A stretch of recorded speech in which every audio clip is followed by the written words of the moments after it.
మన ప్రభువును ప్రియరక్షకుడు అయిన యేసుక్రీస్తు వారి ప్రశస్తమైనటువంటి నామంలో మీ అందరికీ హృదయపూర్వకమైన శుభవందనాలు తెలియజేస్తున్నాను. దేవుడు తన మాటల ద్వారా మనల్ని ఆదరించడానికి, అన్ని విషయాల్లో బలపరచడానికి ఇష్టపడుతూ ఉన్నాడు. దేవుని ఈ మాటలు మనల్ని ఆశీర్వదిస్తాయి, బలపరుస్తాయి, ధైర్యపరుస్తాయి. ప్రియులారా, దేవుడు మనతో మాట్లాడుతూ ఉండగా ప్రతి ఒక్కరూ జాగ్రత్తగా దేవుని యొక్క మాటలు విని ఆశీర్వదించబడదాం. లూకా సువార్త 19వ అధ్యాయం 10వ వచనాన్ని మీ దృష్టికి తీసుకురావాలని నేను ఆశపడుతున్నాను. ఒకానొక దినమున ప్రభువైన యేసుక్రీస్తు వారు జక్కయ్య గృహానికి వెళ్ళాడు. జక్కయ్య గృహానికి వెళ్ళి జక్కయ్యతో దేవుడు మాట్లాడుతూ ఉన్నాడు. నశించిన దానిని వెతకి రక్షించటానికి మనుష్య కుమారుడు ఈ లోకమునకు వచ్చునని అతనితో చెప్పాడు. ప్రియులారా, నశించిపోతున్నటువంటి మనుషులు, వారిని రక్షించటానికి ప్రభు అయిన యేసుక్రీస్తు వారు ఈ లోకానికి వచ్చాడు. నరుని యొక్క హృదయ ఆలోచనలు బాల్య దినముల నుండే చెడ్డవి. దేవుడు నరులను యథార్థవంతులుగా పుట్టించును గాని వారు తమ మార్గమును చెరిపివేసుకున్నారు, పాడు చేసుకున్నారు. నరుని యొక్క హృదయాలోచన బాల్య దినముల నుండే చెడ్డది అని దేవుని యొక్క లేఖనాలు మనకు తెలియజేస్తున్నాయి. ఆజ్ఞ అతిక్రమమే పాపము, పాపము వలన వచ్చు జీతము మరణము. ఎవరైతే దేవుని యొక్క ఆజ్ఞలను మీరి పాపం చేస్తూ ఉన్నారో వారికి మరణం. ఆ మరణము నిత్య నరకానికి దారితీస్తుంది కనుక ఆ నరకము నుండి ఆ నశించిపోతున్నటువంటి వారిని వెదకి రక్షించటానికి దేవుడే మనుషుడుగా ఈ లోకానికి వచ్చాడు. ఫిలిప్పీలు రాసినటువంటి పత్రిక 2వ అధ్యాయంలో మనం చూసినట్లయితే పౌలు గారు అంటాడు, క్రీస్తేసుకు కలిగిన మనసును మీరును కలిగి ఉండండి. ఆయన కలిగిన మనసు ఏంటంటే ఆయన దేవుని స్వరూపము కలిగిన వాడై ఉన్నాడు. దేవునితో సమానంగా ఉండుట విడిచిపెట్టకూడని భాగ్యమని ఎంచుకొనలేదు కానీ ఆయన మనుషుని పోలికగా పుట్టి దాసుని స్వరూపమును ధరించుకొని తన్ను తాను రిక్తునిగా చేసుకున్నాడు. ప్రియులారా, ఆయన దేవుని కుమారుడు, ఆయన దేవుడై ఉన్నాడు. దేవుడు దహించు అగ్ని అయి ఉన్నాడు. దేవుడిని ఎవరు చూడలేదు. ఎందుకంటే ఆయన దహించు అగ్ని అయి ఉన్నాడు కనుక దేవుడు దేవుడిగా భూమి మీదకు వస్తే ఆయన ఎదుట ఎవ్వరు కూడా నిలబడలేరు కనుక ప్రియమైన వాళ్ళరా, దేవుడు తన్ను తాను పూర్తిగా తగ్గించుకున్నాడు. ఎంతగా తగ్గించుకున్నాడంటే ఆయన శిలువ మరణము పొందునంతగా విధేయత చూపెట్టాడు. ప్రియులారా, ప్రభువైన యేసుక్రీస్తు వారు ఈ లోకానికి 2025 సంవత్సరాల క్రిందట పరిశుద్ధాత్మ ద్వారా కన్యైన మరియ గర్భమున ప్రవేశించి ఈ లోకములో దరిదాపు ప్రియులారా 33.5 సంవత్సరాల పాటు శరీరధారిగా సంచరిస్తూ వచ్చాడు. అనేక మంది రోగులను బాగు చేస్తూ వచ్చాడు. పక్షవాయువు కలిగిన వారిని సైతము, చనిపోయిన వారిని, అలాగనే ప్రియమైన వాళ్ళరా నానా విధమైనటువంటి దురాత్మల చేత పీడించబడుతున్నటువంటి వారిని, అనేక మందిని ప్రభువారు స్వస్థపరుస్తూ దేవుని యొక్క వాక్యం తెలియజేస్తూ వచ్చాడు.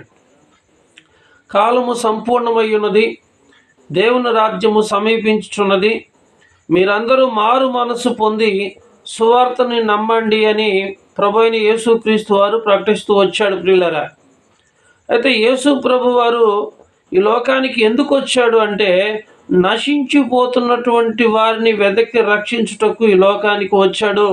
అనేక రకాలైనటువంటి పారబుల్స్, ఉపమానాలు ద్వారా సామాన్యమైనటువంటి ప్రజలకు కూడా అర్థమగు రీతిగా సులభ శైలిలో చక్కగా దేవుని యొక్క మాటలను ప్రభువైన యేసుక్రీస్తు వారు ప్రజలకు తెలియచేస్తూ వచ్చాడు. ప్రభువారు ఈ లోకంలో అద్భుతాలు చేయటానికి మాత్రమే కాదు ప్రియులారా వచ్చింది. ఎందుకు వచ్చాడంటే పాపుల్ని రక్షించటానికి, రోగులను స్వస్థపరచటానికి ప్రభు అయిన యేసుక్రీస్తు వారు ఈ లోకానికి వచ్చాడు. అనేక మంది సుంకర్లు, పాపులు, వ్యభిచారులు, దొంగలు, నరహంతకులు సైతం ప్రభు వారి యొక్క మాటల ద్వారా వారి హృదయాలు మార్చబడ్డాయి. దేవుడు చేసే అద్భుతాలు అన్నిటికంటే కూడా మన హృదయము మార్చబడటం గొప్ప ఆశీర్వాదకరం. ఒక మనుషుడు పుట్టడానికి ఒక 10 మాసాలు పడుతుందేమో కానీ ఒక వ్యక్తి మారు మనసు పొందటానికి ఎన్ని సంవత్సరాలైనా పడుతుంది ప్రియులారా, ఎన్ని సంవత్సరాలైనా సరే పడుతుంది. ఎందుకంటే మారు మనసు బట్టలు మార్చుకున్నంత తేలికేమి కాదు మారు మనసు పొందటం అంటే. ప్రభువైన యేసుక్రీస్తు వారు ఏం చెబుతున్నాడంటే, మీరు మారు మనసు పొందాలి, సువార్తని నమ్మాలి, అప్పుడు దేవుని యొక్క కార్యాలు మీ జీవితాల్లో, మీ కుటుంబాల్లో జరుగుతూ ఉంటాయి ప్రియులారా. ఉదాహరణకి జక్కయ్య గురించి కొంత సమయం మనం మాట్లాడుకుందాం. జక్కయ్య గురించి ఏమని రాయబడి ఉన్నదంటే, జక్కయ్య యెరికో పట్టణపు నివాసి. ఈ యెరికో పట్టణాన్ని దేవుడు శపించాడు. ఆ శాపగ్రస్తమైన పట్టణాన్ని సైతం మరి ప్రభువారు వెళ్ళి దర్శిస్తూ వచ్చాడు. జక్కయ్య యేసును చూడగోరెను అని పరిశుద్ధ లేఖనం తెలియజేస్తుంది. ఆయన ఎవరో, ఆయన ఎలాగుంటాడో, జక్కయ్య యేసును చూడగోరెను. ఎప్పుడైతే జక్కయ్య దేవుణ్ణి చూడాలి అని అనుకున్నాడో అప్పుడే యేసుక్రీస్తు వారు జక్కయ్య ఉన్నటువంటి గ్రామానికి వచ్చాడు ప్రియులరా. అలాగే దేవుని యొక్క వాక్యం మనకి ఏం తెలియజేస్తుందంటే, దేవుని యొద్దకు రండి, అప్పుడు ఆయన మీ యొద్దకు వచ్చును.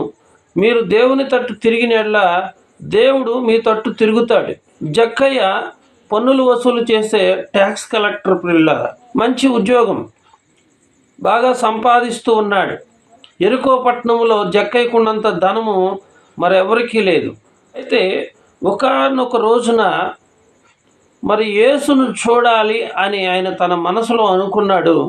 అనుకున్న రోజునే ప్రభువైన యేసుక్రీస్తు వారు యెరికో పట్టణానికి వచ్చాడండి. అద్భుతమైనటువంటి పట్టణం అది. యెహోషువ కాలంలో దేవుడు చెప్పాడు, యెరికోను నేను శపించాను అని. ప్రియులారా, అది శపితమైన పట్టణమే, కానీ శాపగ్రస్తమైనటువంటి వారిని కూడా దేవుడు ఆశీర్వదించడానికి సమర్థుడు, శక్తి గలవాడు. ఆ శాపాన్ని ఆశీర్వాదకరంగా మార్చడానికి ప్రభువైన యేసుక్రీస్తు వారు యెరికో పట్టణానికి వెళ్ళాడు. యేసుక్రీస్తు యెరికోకు వచ్చాడన్నటువంటి సమాచారాన్ని జక్కయ్య తెలుసుకొని తనకున్నటువంటి ప్రాముఖ్యమైనటువంటి పనులను సైతం ప్రక్కన పెట్టుకొని యేసును చూడాలనే తపనతో మరి వెళ్ళాడు ప్రియులారా. మరి ప్రభు వచ్చినప్పుడు అనేక మంది ప్రజలు గుంపులుగా ఆయన దగ్గరికి వచ్చారు. అంత క్రౌడ్లో, అంత జన సమూహంలో యేసు ప్రభుని జక్కయ్య చూడలేకపోయాడు. ఎందుకంటే అతడు పొట్టివాడైనందున, జనులు గుంపులుగా కూడి ఉండటం వలన జక్కయ్య ప్రభువును చూడలేకపోయాడు. జక్కయ్య ఆశ ఏంటంటే యేసును చూడాలి అని. ఎందుకు చూడాలనుకున్నాడంటే ప్రియమైన వాళ్ళరా, ఆయన ఎలాంటి రోగులనైనా సరే బాగు చేస్తూ ఉన్నాడు, స్వస్థపరుస్తూ ఉన్నాడు, చనిపోయిన వారిని సైతం బ్రతికిస్తూ ఉన్నాడు. ఆయన మాటకు సర్వాధికారము ఉంది. ఆయన ఏమైనా అద్భుతాలు చేస్తాడు. అంత గొప్ప మనిషిని చూడాలి, ఎలాగైనా చూడాలని జక్కయ్య ఆశపడ్డాడు. జక్కయ్య యేసును చూడాలనే తపన ఎక్కువైపోయింది. గొప్ప క్రౌడ్ ఉంది, చూడలేకపోయాడు, దాన్ని వాయిదా వేయలేదు. ఇంకా కొంచెం ముందుకు పరుగెత్తుకుంటూ వెళ్ళి చెట్టు ఎక్కి కూర్చున్నాడు.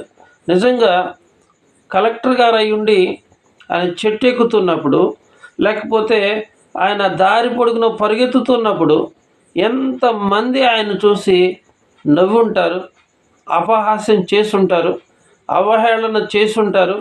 ఆయన ఏం పట్టించుకోలేదండి. ఆయన ఏం పట్టించుకోలేదు.